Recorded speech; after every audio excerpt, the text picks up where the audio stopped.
couple of quick things before I get started. First, thanks to Bob Daly and to my good friend Myron Alba and the rest of the folks who put this together. I really appreciate it, and obviously you must as well since you bothered to show up, so that's the good news. I have to say a big welcome to my friends over here from the University of Dayton. So these are some of the best friends that I've ever had, and Brother Raymond Fitz from the Society of Mary and the former president of the University of Dayton is here tonight. Brother Ray is one of the greatest mentors and teachers that I've ever had. I had the privilege for 8 years of team teaching with him, 2 courses every semester at the University of Dayton. And so having him in the house makes me almost cry just to see him. So thank you for coming out, Ray. There's an old Peanuts cartoon, right? Happened a long while back, right? And it seems especially timely, though, right now. The kids are playing baseball, and Linus is in full catcher's gear, and he walks out to the pitcher's mound to talk to Charlie Brown, and he says, "Charlie Brown, the bases are loaded again, and there's still nobody out. So what do you think?" Charlie Brown asks. And Linus says, after a pause for reflection, "We live in difficult times," as he turns around to go back to home plate. Right? The second sort of introductory piece here is a story of a village. And the story in this village went like this. Their primary source of food was corn. And one year, the elders of the community discovered that the corn was tainted, and that if you ate the corn, you would go insane. And they had to make a decision about whether to let the people starve to death or allow them to eat the corn and go insane. They decided that being insane was better than starving to death.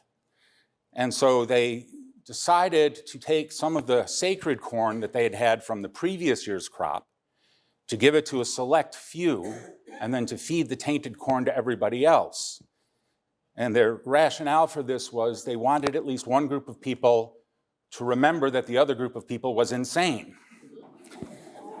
Now, in the society that you and I share right now, we're all looking at each other, in my circles at least, trying to figure out who got which corn. Right? Right? And you're all going to have to figure out which corn you think I got by the time I'm done tonight. We start with a place I started when I came last time, not to rehash this, but just to try and lay out at least where I'm going. Right? The heading here in my notes is Truth and Politics. Right? A famous political philosopher named Hannah Arendt wrote the following. She said, "History can be interpreted in many ways, but no matter what happens, we can never say that in 1939, Poland invaded Germany." Right? It seems important to keep that in mind, right? Ronald Reagan famously taught us, right, that facts can be stubborn things. Right? So tonight, I'm going to try and talk a little bit about the truth, right, as it exists in October of 2024. I'm going to try to talk about it in the form of what I'll call analytic statements. An analytic statement is something like the world is round or the world is flat. These are both truth propositions. They try to say something that is true about the world. Now, which one of those is correct hinges, first of all, on us accepting definitions about what world is, what round is, what flat is. We have to agree on the vocabulary. Once we've agreed on the vocabulary, then basically experience and observation can provide us with reasonable evidence about which of these is true. The second way of thinking about truth is what we might call pragmatism.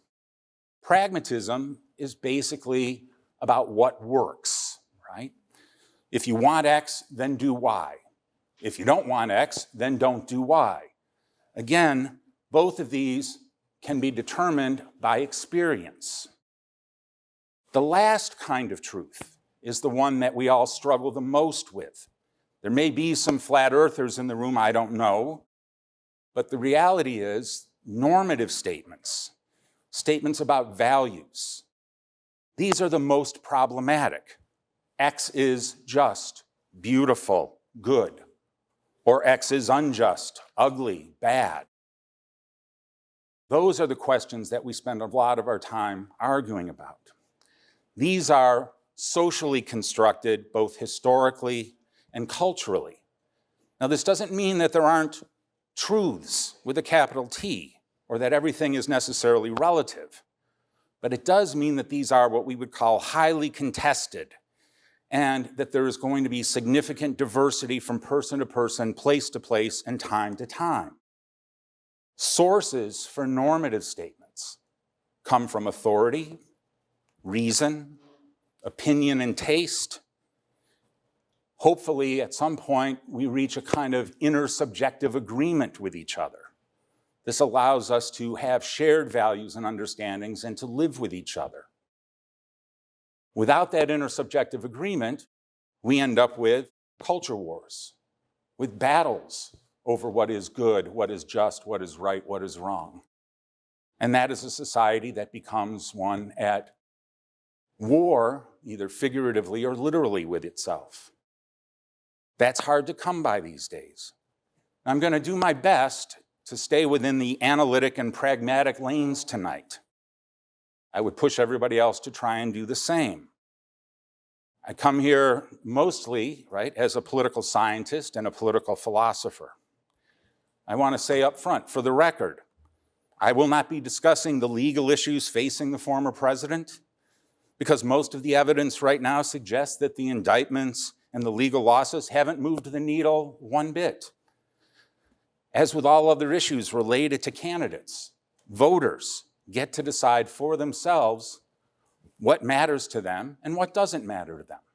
That's our decision to make. You can't talk about this election without at least acknowledging what happened at the transfer of power in the last election. Everyone is hopefully aware that Joe Biden received 81.2 million votes. Donald Trump received 74.2 million votes.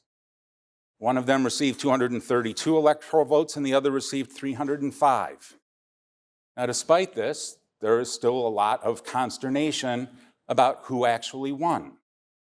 There is not much in the way of consternation, though, that the person sitting in the White House is President Joe Biden. After 60 lawsuits, give or take, not a single court found evidence of significant voter fraud. Whatever there was not enough to actually change the outcome of the election. We know what happened in the aftermath of the election. On January 6th, 2021, several senators and representatives objected to the certification of the votes from two states, Arizona and Pennsylvania. What happened in the aftermath of that was, of course, a riot at the Capitol, the invasion of the Capitol, and the delay in the certification process.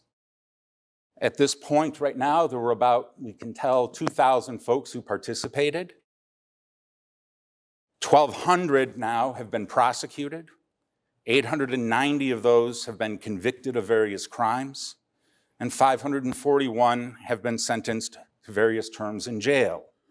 The most serious of those convictions came for seditious conspiracy and carry terms in prison of 20 years or more. The 2024 race obviously has this, at least in part, as a backdrop. Despite a number of challenges for the Republican Party's nomination, Donald Trump faced no serious opposition and cruised quite easily to the nomination of his party. And in July, with J.D. Vance, the senator from Ohio, was selected once again to run for President of the United States on the Republican Party ticket. Biden himself had no meaningful competition for the Democratic nomination and was on his way to a relatively quick and unanimous victory at the party's convention in August, with his Vice President Kamala Harris once again serving as his running mate. None of this is news to you. The debate of January 27th, of course, went badly for President Biden, and after his widely panned performance, the elders of the Democratic Party and many of the rank and file panicked that their candidate was not up to the task of running a competitive race. Succumbing to the pressure applied by members of his party, President Biden announced that he would not seek his party's nomination. He did this on July 21st. History seems very compressed to me these days. He quickly endorsed Vice President Harris, and after some rumbling within the party, most Democrats quickly fell in line about a month later, and she was named, along with her running mate, Tim Walz, the governor of Minnesota, to represent the Democratic Party. The current state of the race, again, you're all very well-informed political folks. You could find all of this yourself. What I've tried to do is synthesize it so that we have the same data at our disposal. This is a snapshot of where we are as of literally this week. The issues that American voters tell us they are the most concerned with. Number one, the economy, at the top of the list for 81%. Number two, healthcare, at 65%. Number three, Supreme Court appointments at 63%. Foreign policy at 62%. Crime at 61%. Immigration at 61%. Gun policy at 56%. Abortion at 51%. Racial and ethnic inequality at 37%. And climate change at 37%. Now, none of these numbers tell us which side of the issue people were on. All they said was, this is what matters to them. So you might equally have a pro-choice and a pro-life voter who both believe that abortion is an important question, but for very different reasons. The same, of course, with gun policy. No one I know that I can think of is actually against a good economy. So there I'm thinking that they all share a similar sort of worry and concern these days. Current national polling data. Right now, this is a synthesis of multiple national polls. Has the Harris-Walz ticket at 49% among likely voters. It has the Trump-Vance ticket at 46% of likely voters. This number is within the margin of error, which means that it is, for statistical purposes, basically a toss-up. We need to understand, though, that traditionally, and we've had now two previous elections in which Donald Trump has been the nominee, polls have consistently underestimated the level of support that Trump receives in the general election vis-a-vis the polls and the numbers that he had prior to it. We can talk about why that might be the case, but that has been the case. What are we going to be looking at? You'll hear this, of course, all over the media, as we watch over the next 4 weeks the election come to its close. There are basically 7 states. Lots of us, at least I speak for myself, wish that the world was a more competitive place and that we had competitive elections in all 50 states. But the truth of the matter is most states at this point are either blue or red, and by significant numbers. What we're going to be looking at in the next couple of weeks, North Carolina with 16 electoral votes, Pennsylvania with 19, Nevada with 6, Georgia with 16, Michigan with 15, Arizona with 11, and Wisconsin with 10. Right now in North Carolina, the 2 tickets are tied. The Republican candidate in 2020, Donald Trump, won by 1%. In Pennsylvania right now, the Harris ticket is +1. Again, all of these are within the margin of error, all of them essentially a toss-up. The Democrats won by 1% in Pennsylvania in 2020. In Nevada, Harris is up by 1 point. The Democrats won by 2 points in 2020. In Michigan, Harris is up 2 points. The Democrats won by 3 points in 2020. In Arizona, Trump is up 2 points today. The Democrats won in Arizona by less than 1%. And today in Wisconsin, Harris is up by 2 points, and the Democrats won there by 1%. The total margin was 238,000 votes approximately, or about 1.5% of 156 million votes cast. I will say this as just a quick aside. The system that I am familiar with and have studied my whole life was not built for this. It literally wasn't.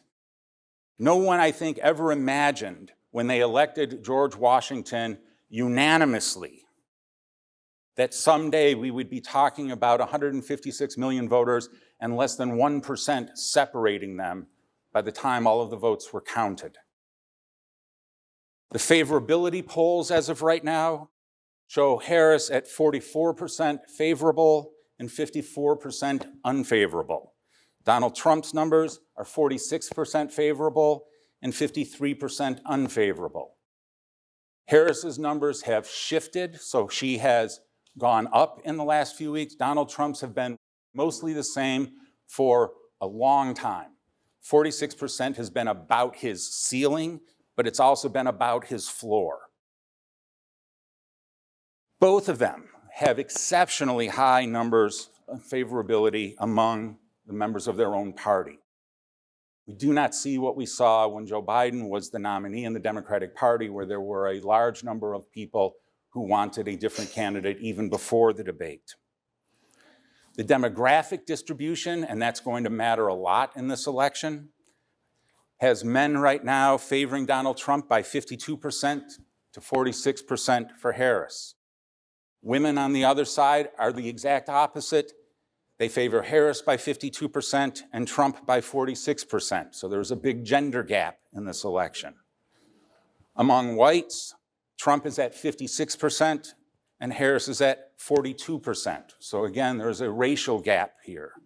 Among Black Americans, Harris is at 57% and Trump is at 39%. Among Asian Americans, Harris is at 61% and Trump is at 37%. Among the young, 18 to 29, Harris is at 63% and Trump is at 34%. They represent 16% of the voting population. At the other end of the demographic scale, 65 and over, so maybe one or two of you in the room, I don't know. I'm not quite there yet, right? But I'm knocking on the door, right? Has Harris at 47% and Trump at 52%. They also represent 16% of the population of voters. The difference, though, is older voters tend to turn out in significantly larger percentages than younger voters do. So even though they represent the same percentage of the population of voters, they will not represent the same level of participation among actual voters on election day. Among educational levels, again, some pretty big differences. People with a postgraduate degree, a master's degree or above, favor Harris right now by 63% and Donald Trump by 35%. They represent 14% of the population. Among college graduates, Harris has the edge at 53% right now to Trump's 45%. They represent 35% of the population with either a 2 or a 4-year degree. People with some college but no degree favor Donald Trump by 51% and Harris at 47%. They represent about 15% of the population. Among those people with a high school diploma or less, Trump has 55% of that vote, and right now Harris has 42% of that vote. These folks represent about 37% of the population. So you can see pretty quickly, right, that there are a number of cleavage points. Now, the presidential race isn't the only race in town. We'll come back to it, but it's not going to be much good to be president for someone if they also don't have at least some way to enact an agenda, and that means we have to pay attention, of course, to the Senate and the House of Representatives. Currently, again, everyone knows this, there are 48 Democrats in the United States Senate and 3 independents who caucus with the Democratic Party, giving them a 41 to 49 edge. The 2024 Democratic picture. So there are 34 senatorial seats, right? We do a third every 2 years. 34 seats up this year. For the Democrats right now, their picture looks like this. 14 of their candidates who are running are in solid states. The chances of them losing, barring some October surprise, is practically nil. There is one that is likely, and then there are 3 who are what we call leaners. There are then 3 of those seats that are considered right now to be toss-ups that could go either way. Among those 3, at least 2 of them, one is solidly Republican, right? So we fully expect that West Virginia will go to the Republican Party this time. There are 0 likelies, and there is 1 Republican leaner, and that is in Montana, and that race is incredibly close right now. For the 2024, the Republican picture has 8 seats that are considered solid, 2 that are likely. I have 1 leaner right now. I probably, if it was me doing this, would not put this in the lean category, but that's Ted Cruz in Texas right now, who's got a real fight on his hands. There are 0 seats that the Republicans hold right now that are considered toss-ups. There are 0 that are considered likely to turn to the Democrats, either as solid, likely, or lean. Right? So there are very few pickups possible out there for the Democratic Party. They would need to hold on to everything that they currently have, give up potentially the 1 seat or the 2, the Montana seat and the West Virginia seat, but win all the toss-ups to retain their voting edge. It's entirely possible, given the way the map and the math is working right now, that we end up with a 50-50 Senate. The current models right now that we use predict, right, as of today, that the Republicans will take back the Senate and will hold it at 52 seats to 48 Democratic seats. Again, predictive models require a level of math that I'm incapable of, so I read people who can do the math, right? So don't ask me how to put the equation together, right? The House of Representatives right now currently has 222 Republican seats and 214 Democratic seats. The picture here looks as follows. Solidly, and they run, of course, every 2 years. So there are 435 seats, right, possible. 174 of those seats are considered solidly Democratic. Likely Democratic are 18, lean Democratic are 11. There are 11 Democratic seats that are considered toss-ups and 15 Republican seats that are considered toss-ups. Among the Republicans, there are 192 solid seats, there are 9 likely seats, and 5 seats that are leaning. The most competitive races right now tend to favor the Republicans. Likely Democrats in the most competitive races, 17, Republicans 1. So these are seats that they hold currently. Lean Democratic 10, Republicans equal 1. So that means that they're expecting that the Republicans will take 1 of those seats that's currently held by a Democrat. Likely Republican, they believe that they will hold 9 seats and the Democrats will pick up 0 of those seats. Lean Republican, there are 5, and they believe that the Democrats will pick up 0 of those seats. The current models that we have right now predict that the Republicans will retain control of the House of Representatives, and right now the numbers are 219 to 216. So again, the prediction right now is that they will narrow the gap yet further. The Republican majority will stay in power. We have seen, of course, how difficult it can be to govern and to lead a party with such a small margin, but that's right now what we're predicting. The key issues and positions, I'm going to go through these rather quickly, right? Not in detail, we can talk about them if you want. I'm not an expert on all of these. Abortion, these are in alphabetical order, okay? Abortion. Trump's position today is that it's the state's power to decide, right?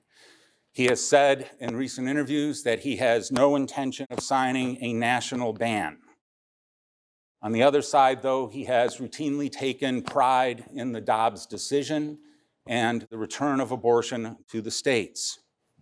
Harris right now believes in a federal right to abortion and would seek to codify Roe versus Wade at the federal level were she to have the opportunity to do so. On climate, Donald Trump denies climate change and disparages renewable energy. He champions fossil fuels and has told us he would try and roll back environmental regulations in order to spur on greater economic growth. Harris, on the other hand, believes strongly in current climate science. She would like to see subsidies increased for renewable energy. She favors what are called environmental justice programs, which means taking communities that have suffered undue hardship because of the way in which climate change has impacted them and trying to find ways to help them. And she would sustain and, in all likelihood, try to enhance environmental regulations. On crime, Donald Trump has told us he favors increased penalties for those convicted. He's talked about using the military in certain democratically controlled cities via the Insurrection Act. He opposes any restrictions on guns. Harris, on the other side, has told us she would like more police funding. This, as people will note, is an important change from her position in 2020, so that has been a big shift. She favors restrictions on guns, including background checks, red flag laws, and assault weapons bans. The death penalty. Trump believes in the death penalty and would like to see its use expanded to certain non-capital crimes, in particular drug traffickers and drug kingpins. Harris believes that the death penalty should be abolished. Democracy. This one's a little touchier. Donald Trump is the only presidential candidate in American history to not concede a lost election and to seek to overturn the 2020 election. He asserts that there is widespread fraud and casts doubts on the legitimacy of the American electoral process. He would like to see strong restrictions on voting eligibility and methods of voting to avert fraud and cheating. He has refused to agree to accept the results of the 2024 election until he sees what the outcome is. The Republican Party is currently now planning a robust series of challenges in certain battleground states and to their election processes. These are already operations up and running. The Democrats are obviously trying to counter this by setting up their own legal shops in those same states. Harris has told us she favors expanding voting access and the proliferation of methods of voting to increase turnout, and she has agreed to accept the results of the 2024 election regardless of the outcome. On the economy, remember, 81%. Trump would seek to renew and expand tax cuts that were passed under his previous administration. These are set to expire in 2025. He has what I would characterize as a genuinely protectionist orientation. He would like to dramatically increase the use of tariffs. He has used language of 20%, especially regarding imports from China. He would like to lower the corporate tax rate from its current 21% to 15%. He has brought out a plan that would have no taxes on tips, overtime, or Social Security. He would like to reverse the rule regarding the deduction for state and local taxes that was passed in his first term. Other than increasing tariffs, he has been fairly vague on where the revenue will come from to replace the lost tax dollars, other than believing that the tariff that he would enact would somehow increase the amount of revenue. Economists have their doubts, but economists, of course, have their doubts about just about everything. They tell us that they believe, again, right, that his plans increase to the national debt will range from a high of $15 trillion to a midpoint of $7.5 trillion to a low of $1.5 trillion. Harris would like to raise the top marginal tax rate to 40% from its current rate of 37%. She would like to see no new taxes on those households making $400,000 a year or less. She would like to increase the corporate tax rate to 28% from 21%. She would like to increase the minimum corporate tax to 21% from 15%. She has offered a program to expand the child tax credit to a maximum of $3,600 per child and increase it to $6,000 for parents of newborns. She would like to raise the capital gains tax.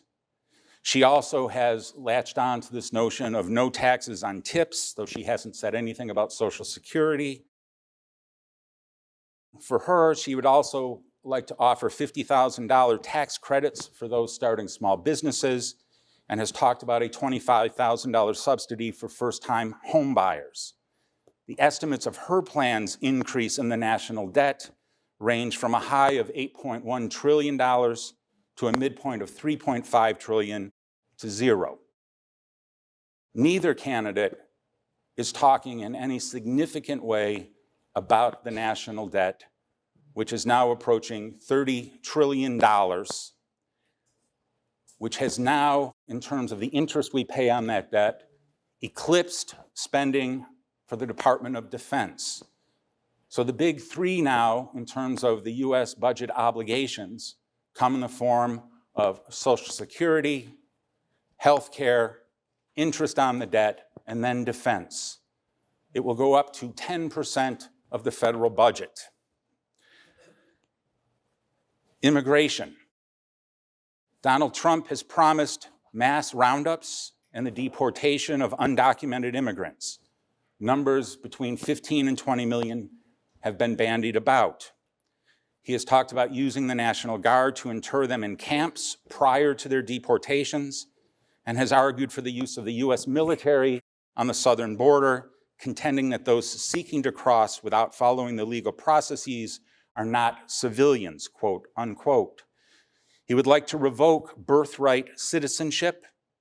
He frequently engages in what I would characterize as dehumanizing language regarding immigrants and the undocumented.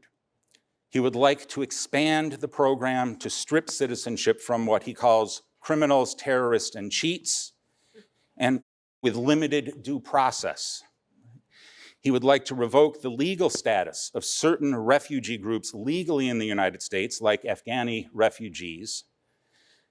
Concerning legal immigration, he would like to reduce it using required increased skill and education levels to qualify, as well as what he has called and others refer to as ideological screening.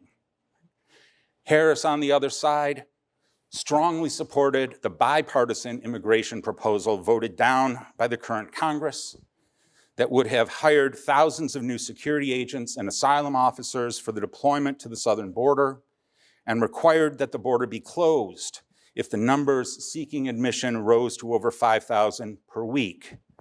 She would have, under this plan, barred asylum applications from those crossing the border illegally, as well as increasing the number of employment and family-based visas by 250,000.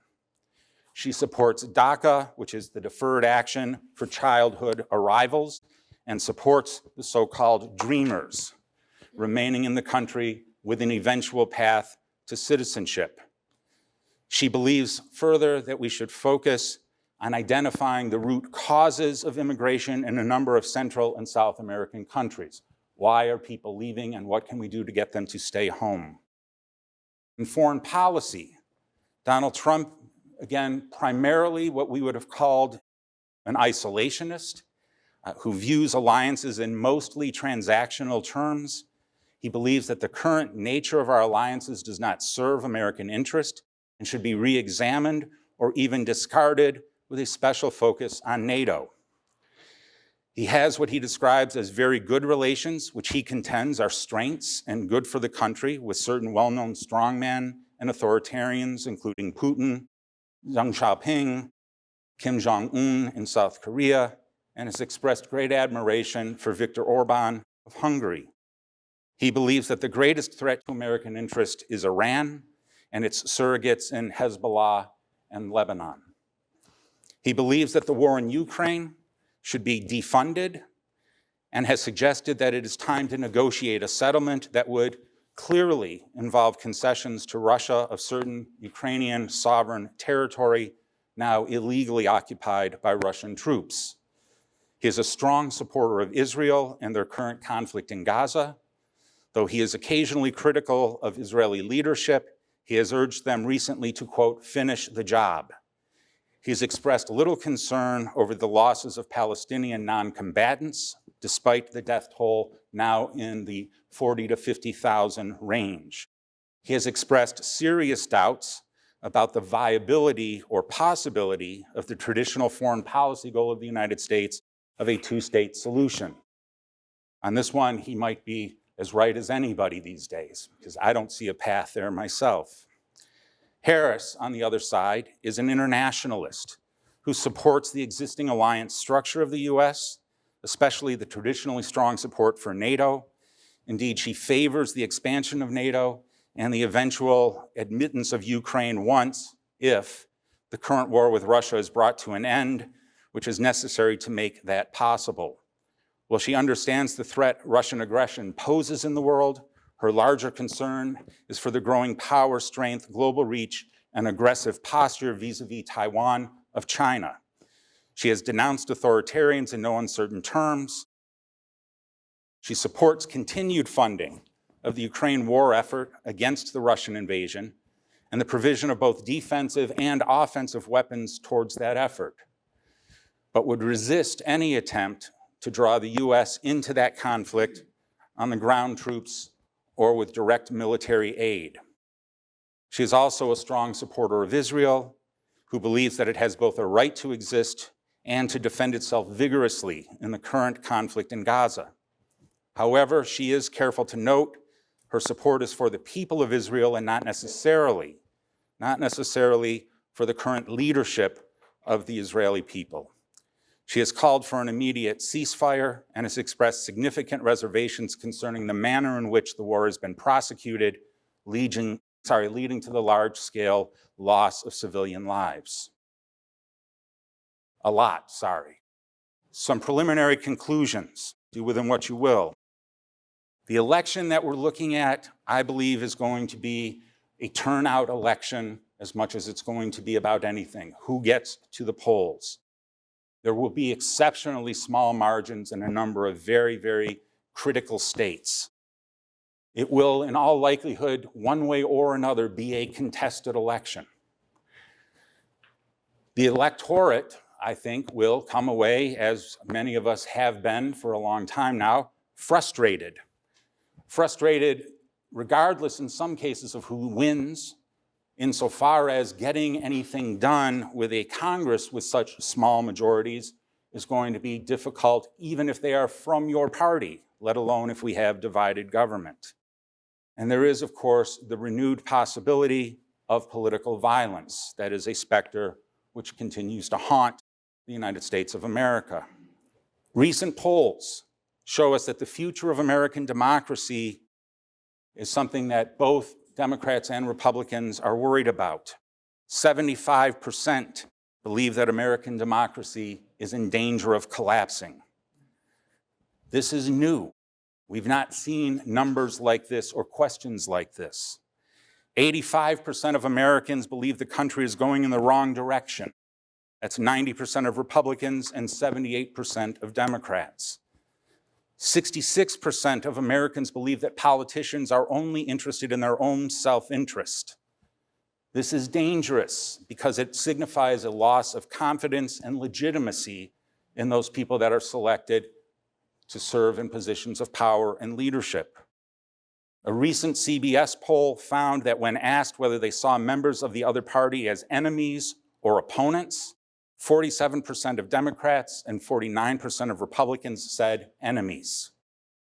This means that there is a rejection of the classical democratic norm of a loyal opposition.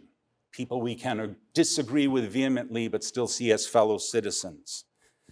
This also indicates a potential rejection of a peaceful transfer of power. Who peacefully gives over power to their enemies? There is also, of course, the possibility for the rejection of the rule of law itself.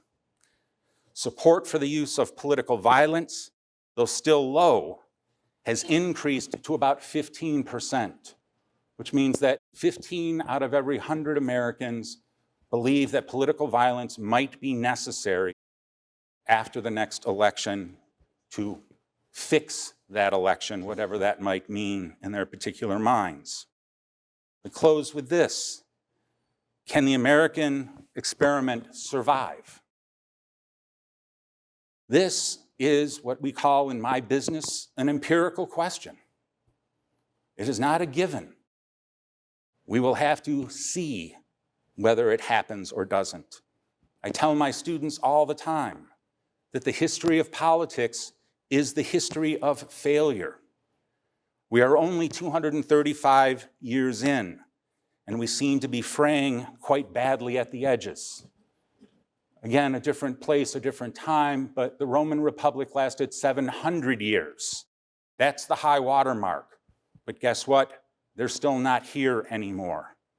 France right now is still in its fifth republic since its founding in 1789. There's a paradox in democracy. Greatest threat to democracy is a feature of democracy itself. First and foremost, there is an open culture of communication. The internet and online information sharing has increased this unwieldiness exponentially. Democracy, whatever else it is always a contest.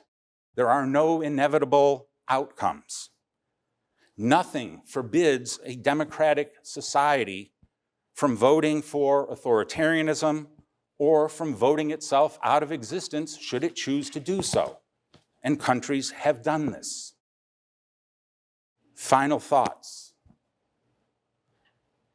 What politics is all about at the end of the day is a group of people with very different ideas, beliefs, preferences, and even values, trying to figure out how we're going to live with each other instead of trying to dominate or kill each other. That's what it is.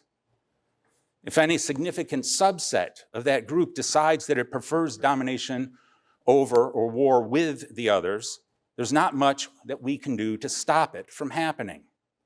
This is truer in a democratic nation than it is anywhere else because here, as the saying goes, the people decide.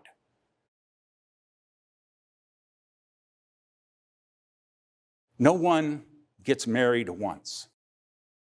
Those of us who are in good marriages know that on some level, you get married and remarried every day you are with your spouse by choosing to honor your vows to love, cherish, and honor one another in sickness and in health, for richer or for poorer, for better and for worse, till death do you part. Oddly, the same thing is true about democratic friendship. We have to choose it over and over and over again, or it will come to an end. For my money, that would be a tragedy of the highest possible order. But tragedy, like failure, is always an option for human beings. We have bitten the forbidden fruit before, and throughout the centuries, we have forgotten the lessons of the garden again and again to our great peril and hard-learned humility and suffering. My prayer as a person of faith is that this great country can find a way forward despite our profound and seemingly intractable divisions and continue the framers' project of forming a more perfect union. The last word goes to Auden the poet and the Talmud. The poet W.H. Auden once wrote, "We must love one another or die." That sounds about right to me. The call from the Jewish text, Pekavert, the ethics of our fathers, tells us that we are not required to complete the work, but neither are we free to desist from it. I urge everybody to search their conscience, to talk with people that they respect, to talk with people that perhaps they respect less, in civil and thoughtful and careful ways about the choices and decisions that we're all going to make in a couple of weeks. Nobody gets to stand in the ballot box with us except our conscience. And all of us need to employ that to the greatest extent possible. I was told that if you have questions, that you are to write them down and they will bring them to me. I am done for now and look forward to the conversation. Thanks for listening to me. So I like the first question. Am I really this good looking up close? And the answer is yes. My wife is here, so she can vouch for that. On the economy, I'm trying to read the handwriting, so I was surprised to learn that since the Great Depression, the stock market has increased equally under Republicans and Democrats. That just sounds like a statement rather than a question. I think that that's true, but I don't know for a fact that it's true, but I believe that it is. The stock market is at an all-time high right now. Last time I looked, about 45,000 and change. But one of the things that I think needs to be said is that every president claims that they are going to somehow magically control, to some extent, the economy. And most of us, I think, are smart enough to know that nobody controls the economy. It's made up of billions and billions of choices and decisions of people who go into business, who sell products, and people who buy those products and those services, and it can be fickle. Most presidents usually either benefit or suffer from the economy that they are left, and very few of them in 4 years, certainly, maybe in 8, but usually can have a dramatic impact on what happens in terms of moving that forward. There's just a lot of luck involved. What will happen if we lose our democracy? Have you ever seen the movie The Road? The Road is a post-apocalyptic movie written by one of my favorite authors, God rest his soul, Cormac McCarthy. Cormac McCarthy's most famous book was No Country for Old Men, which was made into a movie and won an Academy Award. In The Road, the Christian vision of a dark author is laid out as the country descends into chaos, war, marauding camps, and ultimately cannibalism.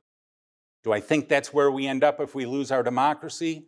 The answer is, I have no idea, because it's not something you can study, right? What we can say is that we've watched countries in which it's happened, and we have seen all sorts of chaos, rapid inflation, significant political oppression, civil war, revolution, and the creation of ever-increasing numbers of refugees who are stateless and homeless.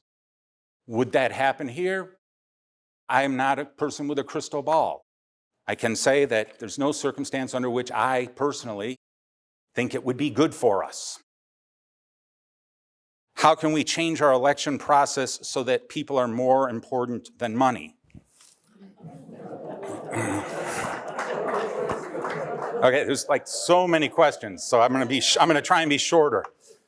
If you were to say, taking that you would like there to be less money in politics, right? Now, some people would not want to say that, right?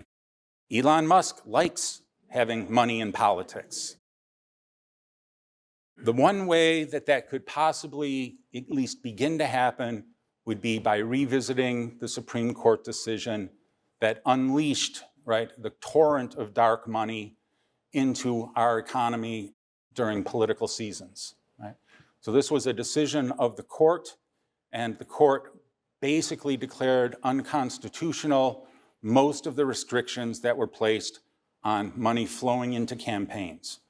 So changing that decision would be a critical one as a starting point. Now again, I don't think that's likely to happen, but as a practical matter, that would be one way that you could at least start having that conversation. The lack of working across the aisle is at an all-time low. Isn't this a major threat to our democracy? Clearly. Right? Congress, and I don't think you have to be partisan about this, is dysfunctional. The old way of doing business of what was called regular order, where senators or congressmen would get together, propose legislation, put it through committee processes. Those committees would hold hearings and debate that. They would then vote whether to send it to the floors of their respective chambers, where there would be more debate and a vote. Doesn't happen anymore. One of the reasons for this is the same reason that we have all of those seats that I mentioned a few minutes ago. I think it was 174 for the Democrats and 190, I think, for the Republicans that are considered solid. And that is, we have used mathematical models and computer simulations to basically allow candidates to choose their voters rather than voters to choose their candidates. By the way, we have gerrymandered the districts in most of our states. This is not a Republican phenomenon or a Democratic phenomenon. Whoever has had the power to do it has done it. Right? That's made it less likely that people will compromise with one another or that they will vote for something because they believe they have to go back and face a divided, sometimes, electorate in their home state or their home district. So again, trying to figure out how to stop the issue of gerrymandering, again, a very, very big problem, but that is one of the things that has led us to this current place. How we go back to whatever that period was when there was more bipartisan legislation passed, right now, today, is a mystery to me. The most important races for the vast majority of members of Congress now are not the general elections they run in, they're the primaries. And almost all of them in their primaries, if you are on the Democratic side of the equation, then you can guarantee that your opponent is going to be further to the left and more quote unquote progressive. And if you're in the Republican Party, you can almost guarantee that your opponent is going to be more conservative and in some cases more deeply intransigent about certain issues and certain questions. If they win and they get into office, they're then held by their voters accountable for those positions and aren't given much room to negotiate or to compromise. Again, anything you disagree with, yell. I don't know. No, I didn't say yell. Okay. To what extent is the rise of Donald Trump a consequence of persons feeling left out of a social order that abandoned our prior collective sense of right and wrong? I'm not an expert on the people who are supporters of Donald Trump, so they would have to speak for themselves about why they support him. I certainly think that one of the questions I have as I look at that demographic data is the split in particular between those with college educations and those with high school degrees or less. That is stunning when you think about it, because at least it carries with it for me a whole lot of information about what some of the stresses and some of the tensions are, right, between two of the biggest groups who support either the Republicans or the Democrats. I think that there are people who feel that they have been looked down upon. I think there are people who believe that they have been left out in some cases or left behind. I think that there are people who believe that their way of life has been significantly threatened or challenged by the modern world and the change that's taken place so rapidly. That's about as far as I would go, right? Other people could speak to the question, though, of whether those are the reasons, right? But certainly there is something deep-seated about those feelings that has led to the rise of a very untraditional candidate. Again, that's where I would start, right? I can't do the research paper on the fly here. Voter turnout by age group isn't expected to be the same in 2024 as 2020. Yeah, so it's not expected to be the same, but you know, it's like the unicorn, right? We all know what one looks like, so if we were out there in the woods trying to find a unicorn, we'd all know what we were looking for, but we never actually find it. So this surge, right, and no offense because I teach college for a living and I love my kids, right, but this surge of 18 to 25 or 28-year-olds getting out there and voting in significantly large numbers, it seems as though we've been having that conversation really since, 1971, right, when they first got the right to vote. And what we haven't seen is the passion that we find on college campuses translating typically into significantly more turnout. But that having been said, in this election, given the closeness, especially in certain states, it doesn't have to be a lot higher to potentially make a difference. The people who show up who didn't show up last time, or the people who stay home this time who showed up last time, are going to have a lot to say about who the eventual president of the United States is. I hope that answers your question. Immigration has been in play for over, I can't tell if it's in play, for over 3 years. Why do we still have a problem after 3.5 years? I think that's the question. So again, not an expert on immigration, but the simple answer, I think, is probably the best answer. If you think about the countries that these people are coming from, these are places in which their lives, the lives of their children, their ability to live in an economy that has jobs and meaningful work for them, that has protection from violence, especially from gangs and organized militias or drug cartels, right, gives them, in their minds, very little option. This country, like it did for my grandparents, right? My father was the first one born in this country. My grandfather, at 18 years old, working in Scotland, got on a boat. It was the last time he ever saw his parents in his life. Came in through Ellis Island, put roofs on skyscrapers in New York City, and then moved to Detroit to build automobiles for Ford Motor Company. Why did he come? Because there was nothing for him to do in Scotland, no viable options for him to raise a family, no work to be found, and this country was literally the land of opportunity. A couple of generations after my grandfather, who did not have a high school degree, right? Did not have a high school degree. Just 2 generations later, the first person in my family to ever go to college has a PhD and is allowed to stand up in front of fine people like you and spew opinions, right? As well as, God help us all, teach the youth of tomorrow. But that is massive. My grandfather couldn't have imagined that one of his grandchildren would be up here doing something like this. My father was a very smart man, but it was never in the cards for him. College wasn't an option. What are they looking for? Good work, good jobs, safety and protection. Are there some bad people who come across the border? You bet. There are bad people who live in my neighborhood. I live in St. Louis, Missouri, and downtown, every 5th or 6th night, we hear gunshots, right? I understand that there are bad people who come across the border. There are bad people who live here now, but the vast majority of them, and they just want to see their kids grow up. So unless we can get into those countries right now, that makes it impossible for them to do that, they're going to keep coming. And they're going to keep risking their lives, their liberty, and their fortunes, such as they are, to get to this country, because they know that if they are here, they will find work, they will, to a great extent, be safe, their kids will have access to education, and they will have a piece of that American dream that my grandparents had. I don't know what else you can possibly do to stop that flow unless it is something as dramatic as placing the military on the southern border.